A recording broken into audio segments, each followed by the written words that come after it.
Hello everyone and welcome back to our class, Solar Power 101, the Ultimate Beginner's Guide. So this is going to be our second instructional video. In our first video, we covered solar panels, MPPTs, what's important to look at, what to know, and how to do the math on wiring those solar panels in series so that they fit your MPPT properly. Today we're going to be covering that same lesson, but the other half of it, the solar panel wiring in parallel. This is a little bit more of a complicated topic. Parallel is a little bit more tricky, and that's why it's our second lesson. And we're going to be taking all the knowledge from our first video that we already learned and building on it. So that's why I love doing this as a class, because you can pick any lesson and jump straight to it if you want to learn something specific. But as you watch through the entire playlist, you can literally just have one click, one place to go to learn everything start to end. Not only do we have the videos planned for this series, but I already know I'm going to be doing more. So basically one playlist that you can just listen to in the background whenever you want and learn everything about solar and be the smartest guy in the room. That's the plan. However, I have to start off with some good news, but very ironic. As I'm sitting here talking about teaching you everything, the very first thing I'm going to teach you is a lesson that's actually more important than anything to do with solar. It's how to be a good person. And what the heck am I talking about? Well, in the last video, there's not a lot of views on it yet. This channel doesn't have high viewership, but there's only one single comment right now. And somebody was nice enough to point out that I had made a mistake in that last video. Now, luckily, it was just a terminology mistake, and it had no impact on the actual lesson. So everything in the lesson still holds true, and it was accurate, and it was a really good lesson. I went so far as to actually have my wife watch it, who knows nothing about solar or electricity. And after watching that video, she was able to go look at one of our solar panels in the backyard, look at the specs on the tag, look at the MPPT, and actually knew exactly what to look at and how to do the math. So perfect real-life test of that video. The lesson was very successful. However, I made a terminology mistake that I need to correct for accuracy. The lesson I'm teaching right now about being a good person is one of my biggest pet peeves in the whole world. People who think they're always right or that they're never wrong, that do not have the capacity to humble themselves, to learn new things, and they have that know-it-all attitude. Let me go ahead and point out the mistake I made, and that was in this slide, is what I'm going to use as the example. We talked about the two critical terms for the solar panels, the VOC, which is our voltage open circuit. And in the last lesson, I kept saying the LSC. It just kept flying off my tongue, LSC, LSC. But actually, that was where the mistake was made. It's ISC. Something about me, I love that these long-form contents give you a chance to get to know me a little bit better. I was not the average kid who played video games all day long. I was playing with soldering irons and electronics and doing things like that. And I was building like AM, FM radios when I was like 8 years old. Went into the Marine Corps as a field radio engineer. So I had to learn a lot about electrical and a lot about formulas and science.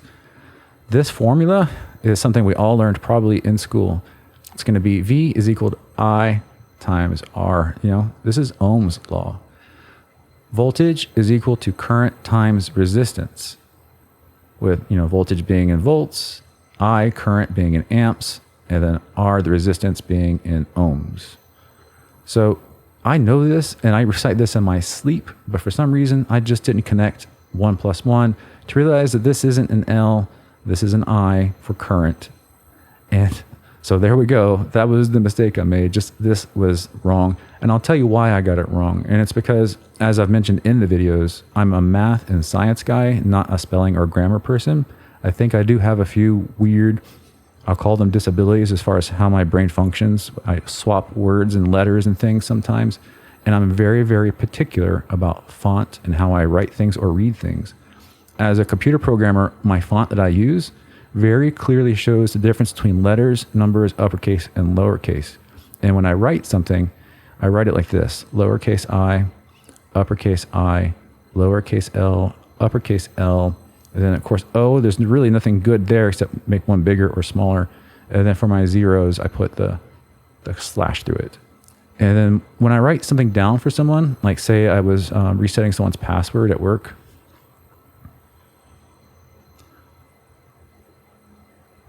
I always write ones like this, but further I do this.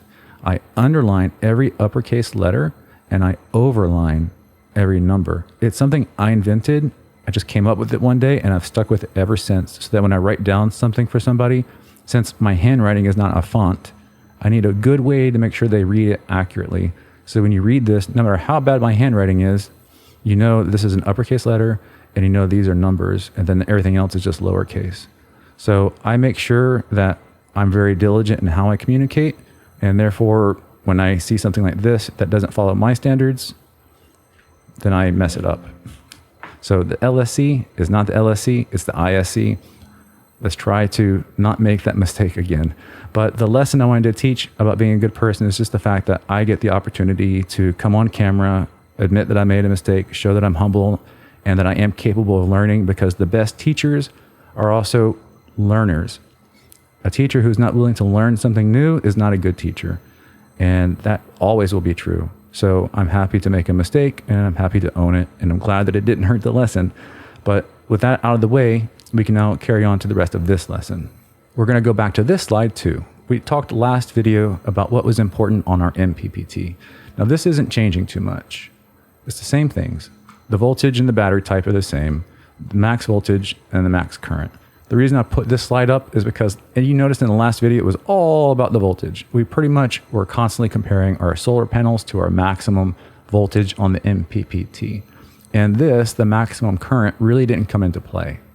So as you might have guessed it, today's lesson is going to be much the opposite of last lesson. Today we're going to be focusing on the current, or the amps. And what better place to start with a nice simple diagram that just clearly shows the difference. So here we have an example of 3 identical solar panels wired together in series on the left, and the exact same 3 solar panels wired together in parallel on the right. In the last lesson, we know that we take our voltages and we add them up. So if we have 3 12-volt panels, we're going to end up with 36 volts at the end of it. And our current, which was 8 amps in this case, is just going to remain at 8 amps. 36 volts times 8 amps will give us our wattage, and that's 288 watts. Working backwards, the parallel configuration, we still have 288 watts. So you can see that changing how you wire the panels does not affect their output. We keep the exact same output, but the way that the math works completely swaps. Now we have 12 volts and 8 amps, and when we get to the total power, the 12 volts remains constant, and the current is what adds up. So in this case, we have 8 times 3, and 8 times 3 is equal to 24.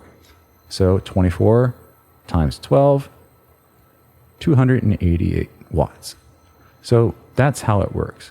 We also went over some really basic examples of how things are connected. I'm just going to draw this real quick. So let's see. We have minus, we have plus, we have minus, we have plus. This is the way I drew it in that last video. So these 2 panels are connected together. These 2 connected together. You have 1 lead coming off on the negative side, 1 lead coming off on the positive side. And here is where you put your MPPT.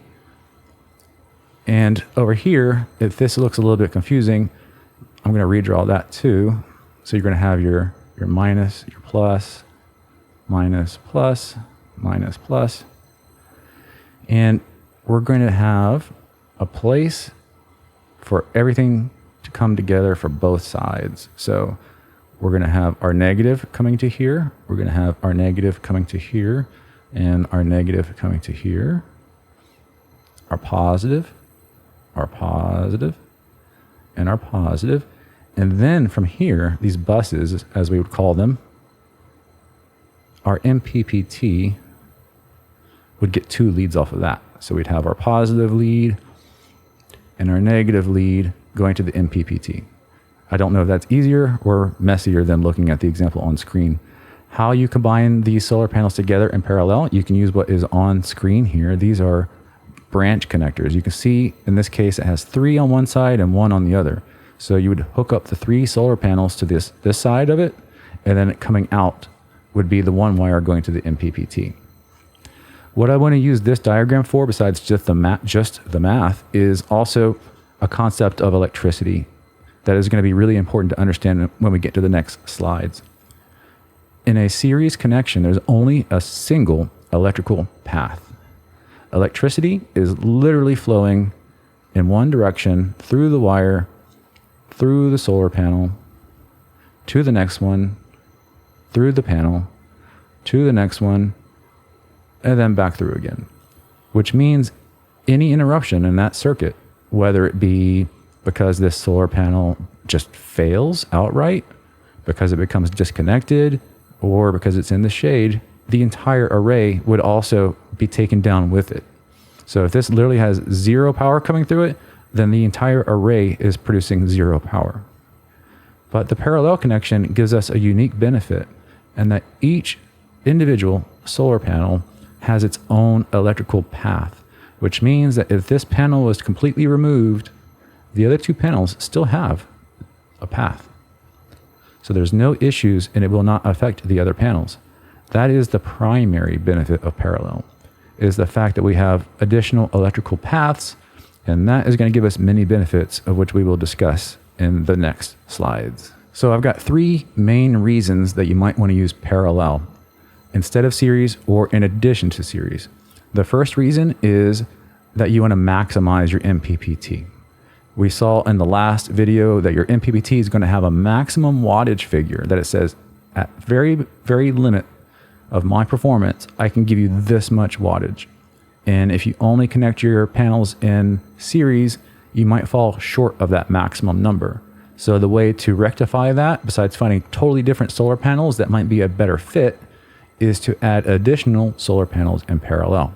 And as a matter of fact, we had a really good example of that in the last video that we're going to revisit.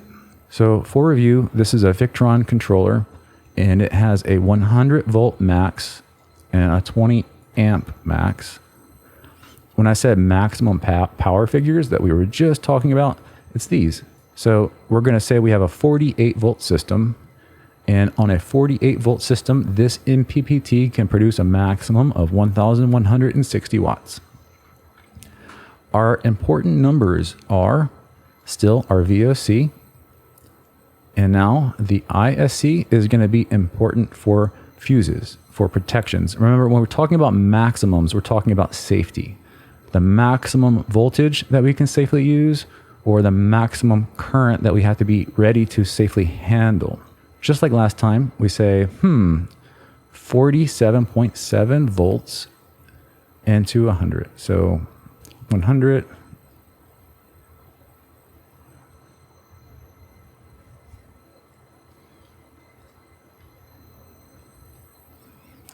So we know that 100 volts divided by 47.7 is 2 point something. But we know also that if we add our 10% safety that we talked about in our last video, that we can only get 90 volts safely here, which means that we cannot fit 2 solar panels safely on this system, at least not for 24/7, 365 operation. You definitely could get away with it in a small isolated situation where you're keeping an eye on the weather conditions. So with one panel, we only get 370 watts, and that was how we calculated it in the last video. We said this is a bad example of why you need to know solar panels and MPPTs and how they work together, because if you have an MPPT with 1,160 watts max power and you're only getting 370, you're probably not going to be very happy with that. So how do we rectify it? Well, we're using up all of our voltage, but we still have a lot of current on the table. We can use a maximum of 20 amps of power here. And we can see that this solar panel, when it's operating at its best, only has 10.22 amps. So 10.22 amps means that if we were to add 2 of these together in parallel, we would have 20.44 amps by wiring it in parallel. Here's the first important thing to learn in this lesson. We know that if we go over on our voltage, we use our VOC to determine our maximum voltage, that it can either do damage to the equipment or put it in an error state. So we can never go over on voltage. However, it is generally safe to go over on your current. There will be oftentimes a maximum short circuit current rating on the MPPT that you should honor, but those worst case numbers are in a fault state, meaning you should stay under that figure in case something goes wrong to prevent damage. But as long as you're not in a fault state in any regular situation, you could technically have like 1,000 amps of available solar. And the MPPT is just going to say, I'll use 20 of it, and it will leave the other 80 on the table. When the MPPT is leaving power on the table, so to speak, meaning it cannot utilize it all, we call that clipping, because you'll actually see, if you were to graph the power coming in, you'll see the graph like literally just flat out. It'll reach a point where it can't go any higher. It doesn't go down, it doesn't go up, because you just maxed it out, and it's just going to peak and it's clipping. But with 20.44 being the amount of current to expect in an absolute best case scenario, which you know is like never, then we know that pretty much 99.99% of the time we can have two solar panels together in parallel, and we can double this. So we can go from 370 watts to 740 watts of power just by putting two solar panels together in parallel.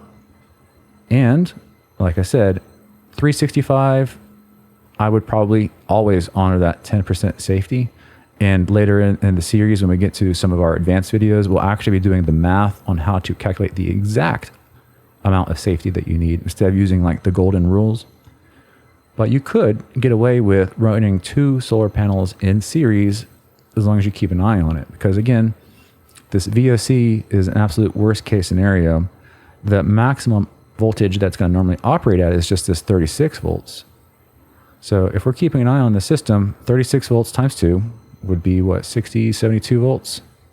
So 72 volts is well under that 100. So what we could do is have 4 solar panels, and we're going to do what we call mixed wiring. So we're going to have one panel, one panel, one panel, and one panel. These two will be connected together in series. These two will be connected together in series. And then these two sets of series panels will be connected together in parallel to the MPPT. Kind of an advanced jumping ahead thing, but just so you know. And then in this situation, you could have 370 watts times 4. And that, my friends, would give you the full 1,160 watts. So that is the example of how parallel can help you maximize your MPPT. Safeties, again, are just a recommendation, and as an instructor, it is in my best interest to try to advise you in best practices, but how much safety you want to give yourself is totally up to you. Just understand that you take those risks on for yourself. So let's get into our second reason. Shade. Having solar panels in series, each panel directly affects every other panel. So that was what we covered just a second ago. If one panel suddenly doesn't have any power, then the entire string is affected. So having shade is one of those reasons that you want to use parallel. And I actually just jumped ahead. Basically, I used the exact same diagram and I already covered this. But what I was planning on doing was just basically showing you that, hey, if you take out a panel here and you take out a panel here, this series configuration is going to be 0 watts. And this parallel configuration would be 16 amps and 12 volts. So you would still get, let's do the math, 192. So you would still get 192 watts of power out of this parallel configuration, even if you lost one of the panels versus the 0. So I don't know about you, but I'll take 192 over 0. So this would be 192 watts if we took a panel out. And that would be simply 8 amps plus 8 amps. And then the voltage of 12 remains. And so the math is 16 times 12. And the last reason I got is what I call sun time. And you might want to consider that like in air quotes, location. Similar to how shade can hurt an entire string of series panels, having panels in a location or a position that they don't all get sun at the same time can create the same sort of issues. A really good example of this, where people are going to run into it most often, I think, is going to be an east-west array on a roof. So I am going to be stuck in that same situation. I am getting solar panels installed on my roof, hopefully in the next month, and I do not have a south-facing part of my roof. Not to mention my HOA won't let me put panels on the south facing side because that's the front of the house. So I have to go east and west. Now I'm going to draw and explain this, and it'll make a lot of sense. So we have the crest of the roof here, and I'm going to just draw a line right through it. We know the sun is going to come up from the east, and it's going to set in the west. So what is going to happen is in the morning, as the sun starts to shine from the east and the sun's coming up, these panels here are going to start getting energized, and they're going to be facing towards the sun. So they're going to catch that early morning sun better. Because the roof is going up, the early morning, the sun isn't even going to reach the other side of this crest. Not until the sun is at a high enough angle that it can shine over the top of the roof, or any of the west panel is going to get sunlight. So if you were to wire all of these solar panels in series, the entire part of the day where the west side is in the shade, all of these panels would be affected, and you would get basically zero production. And then that exact same problem happens later in the evening as the sun starts to set. Then it's going to start shining directly on these west panels, and eventually the shade is going to eclipse the other side of the roof, and all of these will be getting no power. So you see that a series configuration here for one MPPT would be very, very bad. So you have two options to resolve this. You either use more than one MPPT. So for example, that EG4 that we saw has 3 MPPTs, and it's designed like that for a reason, so that you can have separate strings. So you could just wire this as one series string and this as one series string, let them operate individually of each other and not have to worry about it. However, if you're trying to maximize the MPPT, or you don't have multiple MPPTs, you could wire these in parallel. Put these 3 in series, put these 3 in series, and then put them in parallel together. So we mix the series parallel wiring. And what that means is that while this is in the shade, these 3 panels still have their own electrical path and will not be affected. And then later in the day, it flip-flops. If you had it in series, the only time of the day that you would be having that array function properly would be at solar noon, which is when the sun is like straight overhead, and as it's shining straight down, both sides would be getting equal sun, assuming that the pitch of the roof is the same on both sides. So that is why you either have to have separate strings to an MPPT or use parallel wiring. So you might find other situations, like you have things in the yard and they're in different places and you have different shade times. You might do parallel wiring just for that as well. So it doesn't have to be a roof. So it's time to do everyone's least favorite part, math. And we were just talking about this. This is the example from last video with the EG4 multi MPPT large whole home inverter. So let's go look at our specs again, the important specs for this one. We have 3 MPPTs, the maximum of 19 amps on these and 31 amps on that one. The maximum voltage for this MPPT is 600. The solar panel that we're going to be using, our VOC is 48.9 and our ISC is 11.4. I'm going to call attention once again to the fact that when we're calculating our power for parallel, we're really going to be using this maximum operating current, this 10.4 figure. That is the actual amount of power that you'd be getting in a best case scenario through the panels. And this is your worst case number of what happens when something goes wrong. So as we're calculating our power, we want to ensure that this is the number we use for calculating power. But when it comes to safety, we want to go with our maximum worst case. This MPPT actually does give us the maximum usable and the maximum short circuit. Not every MPPT actually gives you this maximum short circuit current. But if it does, this is when you need to understand the rule. There are people say you can over provision an MPPT as much as you want and it's fine. That's actually false. That's actually not true. That's probably one of the most said incorrect things. And there's a reason why this is here. If something fails, if there's a fault, this is the maximum current that this device can withstand without taking damage. So in a normal condition, it will never pull more than this usable. But in a fault state, it can surge above the usable amount. And as long as your array is under this size for this maximum, the equipment should survive. But if you decided to over provision or over panel and put beyond this spec, then you still risk damage. So that's why it has the maximum short circuit current rating.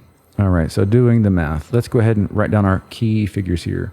48.9 for our VOC, and we're doing 600 volts for the maximum on the MPPT. If we take away our 10% safety, then we know the maximum that we can have is going to be 540 volts on our MPPT. That was all covered in the last lesson. So 540 divided by 48.9, how many panels can we use? That's going to be 11.04, so 11 solar panels.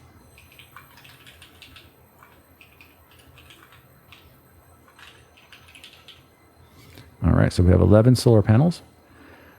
And that would be how many can fit in every single one of these, because they all have 600 volts as their max. So we know to max out this entire inverter, we already are looking at 33 panels, because we're going to have 11 on this one, 11 on this one, and 11 on that one. So 33 panels. Now let's go look at our currents, because right now we know these are 420 watts. So let's do this math. 420 watt panel, and we have 33 of them. So the math on that works out to be 13,860 watts of theoretical max power in this configuration of 33 panels. So we have only series, and that is not so great when you think about the fact that this is advertised for 18,000 watts max. And then it's actually recommending that you wire it up for about 21,000 watts. Basically, they're recommending that you over panel, so that way you have more uptime of reaching your maximum utilized amount. So how do we do that? How do we get closer? Well, we've only used series. We're going to have to use parallel. Let's go look at our figures. This says maximum of 19 amps. And if we look at our 11.4 amps, you shouldn't have to need a calculator to know that won't work. So 11.4 times 2 is going to be what, 22.8 amps, which is beyond our maximum. So we could not do that safely. Someone could wire this up and it could work this way for 15 years and never have a problem, but technically it's not safe, because like I said, it will only pull this 15 amps on this MPPT. It'll only pull 15 amps on that MPPT. It will only pull 25 amps on this MPPT. So even though we can have more than that amount available, it will only take the amount of power that's being determined by the load. But we can't safely over provision either one of these two smaller MPPTs. So that means we can only work with the larger one. So if we know that wiring up an entire string extra is only 22.8, then that's going to be fine. That's well under the 31. So let's do the math. We're going to have now 44 solar panels. It's going to be 11 in series, 11 in series, wired together in parallel for a 22 panel connection to our first large MPPT. And then just our 11 in series on the second, and just our 11 in series for the third. So 44 panels altogether. So 44 panels, and we have 420 watts. That is going to give us 18,480. So 18,480 watts. Just by adding one more string of panels in parallel on the larger MPPT. And now we actually can reach our maximum utilized solar. Again, this would be best case scenario. We're talking about 100% maxing out these panels to get that figure, but this would work. You could still find a much better fit for this MPPT by finding some solar panels that you could wire in parallel that would fit in these smaller MPPTs. So that's something else to keep in mind.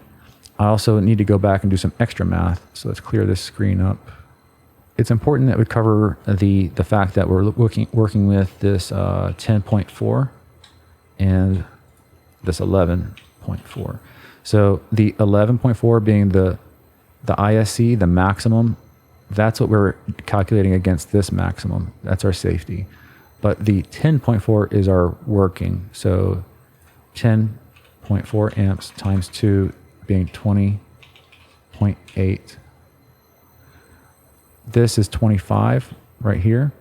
And I just wanted you to see that 20.8 is under 25 amps, which means that we will lose no power. We will not be clipping. I just wanted to show you how to do the clipping math. If this figure had been higher, say that these solar panels ended up being 26 amps when they're wired together in parallel, we could still do it because that 26 amps would be under the 31 amps. And that would be safe. And we would be clipping it though, because you can see that the maximum is only 25. So 25 is less than 26. So we would be losing 1 amp's worth of power by clipping if we had a higher current, but we would still be safe. So there's a difference between safety and performance. And I just wanted to use this example to show you how you can increase your performance of your MPPT, but how you still calculate your safeties. So series versus parallel. Let's talk about the considerations of each. Series is much easier to work with. You're going to see that everywhere. It's just click, click, click, connect it together, you're done. Series is also generally cheaper as the requirements for it are less. When you wire in series, you're adding voltage instead of current, which means you don't have to increase your wire size. So you have less cost for wire. When you're wiring in series, you don't need to have multiple fuses like you do with parallel, something we're about to cover in a second. So it's less cost when you go with series instead of parallel. Also, series can help you generate the voltage you need to charge sooner in the day and later into the evening. If, for example, you had a 100 volt solar panel array and you had a 48 volt battery, generally speaking, you're not going to be able to charge until you are at least so many volts above the battery. You have to be above your battery voltage before it can charge. And depending on the MPPT, it might be a few volts. Like I think the Victron only needs 4 volts more than the battery voltage and it can charge. But certain larger inverters want as much as 20. So if you wired everything in parallel and your voltage was, say, 60 volts max, you might not have any charging until you get to the peak of the day where you have 60 volts coming in. If you were to wire it in series and had more voltage, the sooner you can hit that voltage for your batteries that's required, the sooner they start charging. And then the exact same thing happens as the sun starts to set and you start losing sun power. You'll still have enough voltage remaining to charge later into the evening if you have a higher voltage setup. But despite all those great things about series, as you just saw, there's still so many reasons that parallel is either wanted or required. And that main reason is that parallel can fight shade and different sun conditions. So now we're going to talk about something a little bit more important than just how to wire it, and that is how to keep it safe. Fusing solar panels in parallel. Solar panels, when they're paralleled up to 2, which is all I've showed you so far, except for the example that had 3 panels on it. When you have just 2 solar panels, generally speaking, you do not need a fuse. I put asterisks and usually because it actually depends on the panel specs. On the back of a panel, you're going to find it should have a maximum fuse rating somewhere, and it's going to say 15 amps is the maximum fuse rating or something like that. And then you're gonna go look at the ISC of the panel, and say the ISC of that panel was 6 amps. So 6 plus 6 is 12, and 12 is under 15. You could run those 2 panels together without a fuse because the actual panel is rated to handle that amount of current without needing a fuse to protect it. However, the moment that you get into 3 solar panels or higher, the chances are that solar panel is not going to be rated for enough current that it would be safe if something failed. So you need to have a fuse there to protect the panel instead. The fuse rating is based on the ISC, and for a given string, it's sized up 25%. And there's a little trick to that called the 1.56 rule, and I'll show you that in the math. So the full design concepts of arrays and stuff will be covered in detail in future videos. We'll get into actual like design videos where we're not learning the concepts, but we're just learning how to design. So we'll go into more details then. So there's two main ways to fuse your solar panels. You have the inline type, which are these, and it's an MC4 connector. You're going to have it plug in, or your input side on one side, and you're going to have an output side on the other side. And there's a fuse that literally gets installed inside of this. So it's an inline fuse. The other way is a solar combiner box, which looks like this. And each one of these little MCBs, these micro circuit breakers, they have a fuse inside of it also. But the reason that I much prefer this is not only do you get the fuses, but you get your shutoff, which is something you're supposed to have by code. You get surge, and there's a lot more reasons than that. These are going to be connected to likely near your solar panels. And your solar panels could be on your roof. They could be out in your yard. They could be anywhere, who knows where. And you're going to have probably multiple solar panels, which means these are not going to be in one place, and they might not be easy to access. The other thing is that fuses get very hot. That's what they do. They generate heat. So these being outside in the elements, they already get hot on their own, but if they're exposed to higher temperatures, and especially if they're exposed to sunlight, there's a good chance that you might have one of those melts. So I don't like those. The combiner box gives you the benefit of having all of your fuses in just one spot, so it makes it much easier to troubleshoot, repair, replace, maintenance, etc. But there's also another really big benefit. As we mentioned, adding solar panels together in parallel is going to increase the current. And as your current goes up, the demands on your wire size go up. Most solar panels are done with 10 gauge wire. So you would have a 10 gauge wire coming into this and a 10 gauge wire coming out of this.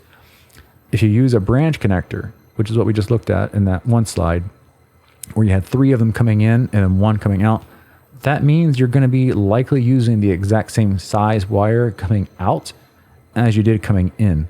And that will not work unless you're hooking up very small panels. So if you're hooking up larger panels, you're going to need larger wire. And that's the other reason that this combiner box is so good. You can have all of these little 10 gauge solar panel feeds coming in, run your nice cheap 10 gauge wire through your conduit, through the yards, wherever. And then you get this box as close as you can to your MPPT. And then you can run whatever size wire you need coming out of it. So this can be 6 gauge, this could be 4 gauge, whatever size wire you need to handle the current. You can run just one thick wire leaving this combiner box. And that helps you save cost by having the shortest wire run possible, and helps with organization. So there's just so many reasons I would recommend this.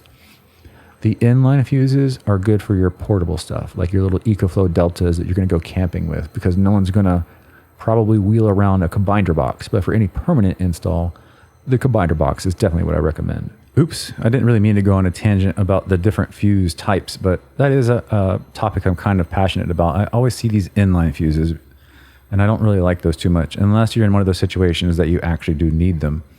But also, we're here to do some math. So I moved my face over out of the way so you can actually see the bottom of this combiner box. Just to point out what I was showing you earlier that you couldn't see. Here's the input side, these MC4 connectors, and they all feed right into the mini circuit breakers, which have the fuse inside of them, the same fuse that would be inside of this. And then you have just a wire nut here for the outbound side that you put whatever gauge wire you need to handle this much current. And you can, if you need to, remove these MC4s and put wire nuts on here as well, and you can wire directly into it. I've done it both ways. So let's talk about the way to calculate our fuses. It was in the last slide, but the math is this. I've seen it done multiple ways, and I've analyzed all the different ways and seen how similar they are and how different the answers are, and I've kind of come up with the generalization that includes all of it. Basically, I've seen everyone say you need to increase the ISC because that's our maximum. Remember, all safety is based on the maximum. So our maximum current, in this case, on that solar panel in the example, is going to be 12.5 amps. And so for our minimum fuse size, it would take that 12.5 and multiply it by an additional 25%, or add an additional 25% is what I should say. And if you're multiplying it, you'd be multiplying by 1.25. If you take the 25% and then you take another 25% and you do the math on what 25% plus 25% is, it ends up being really close to 50%. And it's going to be actually 1.56. So it would be 56% if you compound it. Don't worry about where that number came from, but if you go Google it, you'll find it, I promise you, 1.56. And we're going to use that number as our maximum recommended fuse size. So the 25% will be our minimum, the 56%, the 1.56 will be our maximum, and then we're going to use those two numbers and find our closest fuse that makes sense. So the math on this one's going to work out like this. 12.5 times 1.25 for our minimum, and then we're going to have 12.5 times 1.56 for our recommended maximum. I just did the math on this. This is 19.5 amps. And let me do the math on the other. 15.62. All right, so there's our two answers. 15.62 amps as our recommended minimum size, and then 19.5 as our whereabouts for our maximum. This 15 amp fuse would not work. It's too small, even compared to our smallest number. Something in the 16 to 20 amp range would be appropriate here. So I do know they make these as a 20 amp, and that would be what I would use for this specific example, is a 20 amp fuse for each one of these MC4 connections for the individual panels. As a bonus, you should still fuse the entire array. How would you do that? We have 1, 2, 3, 4, 5, 6 panels. So it's just math. Let's go back to math then. We have the 12.5 amps as our ISC, and we are going to have 6 of those adding together. And then we're going to take that answer and we're going to do the exact same calculations, the 1.25 and the 1.56. So let me do the math on that. So we got 12.5 times 6, that's 75 amps as our base. So 75 times 1.25, 93.75. And then 75 times 1.56, 117 exactly.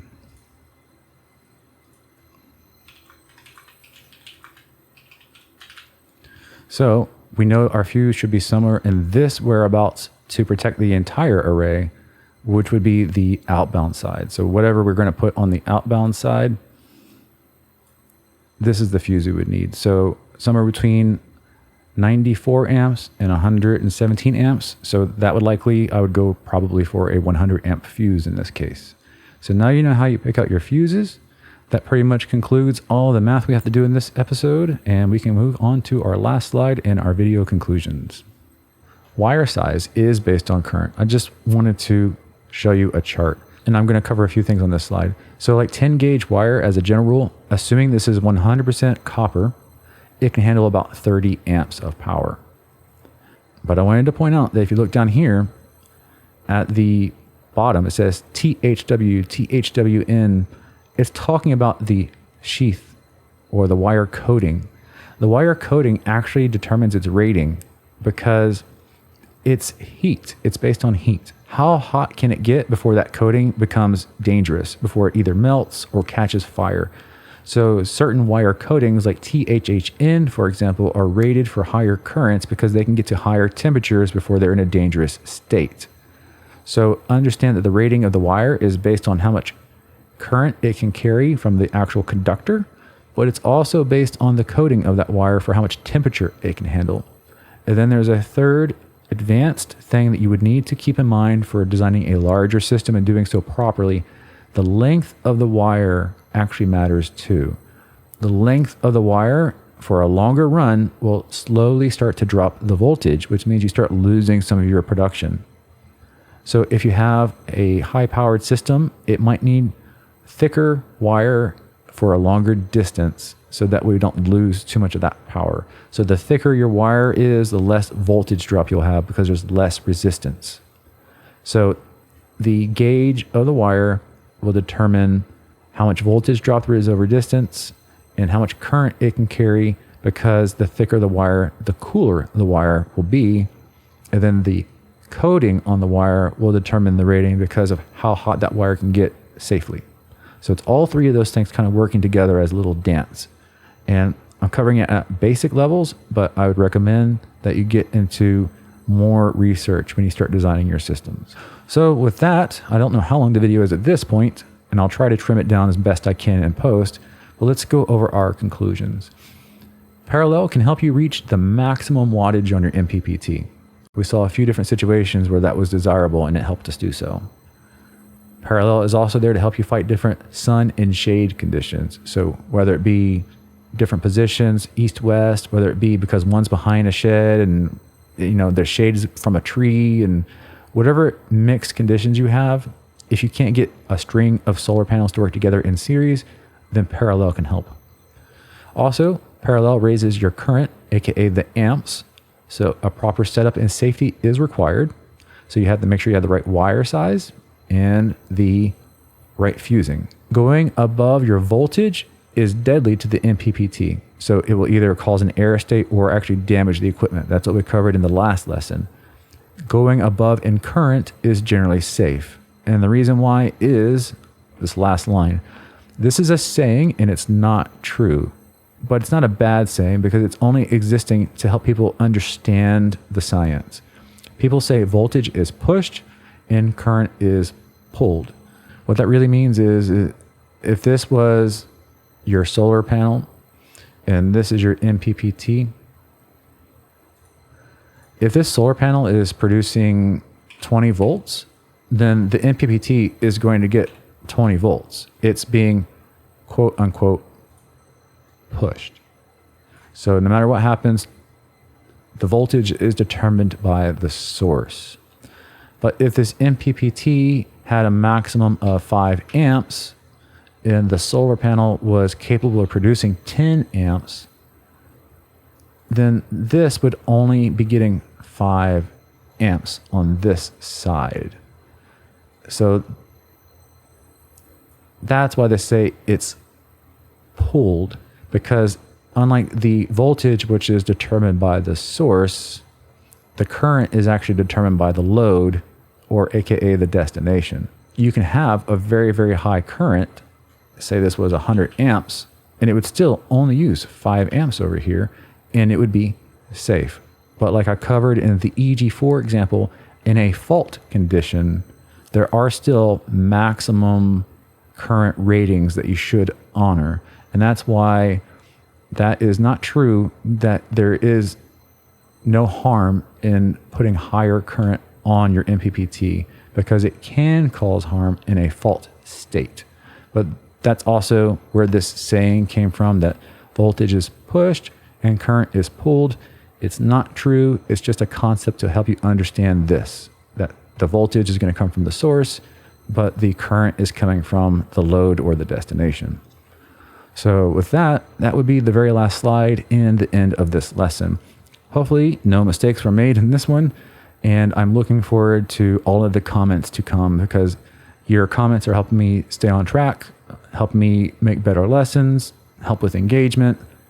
So totally share the videos, comment on the videos, like the videos, subscribe, share, help me push these out, because this is going to take a lot of time for me, because it's very important to me, and I would love to have this work actually do some good.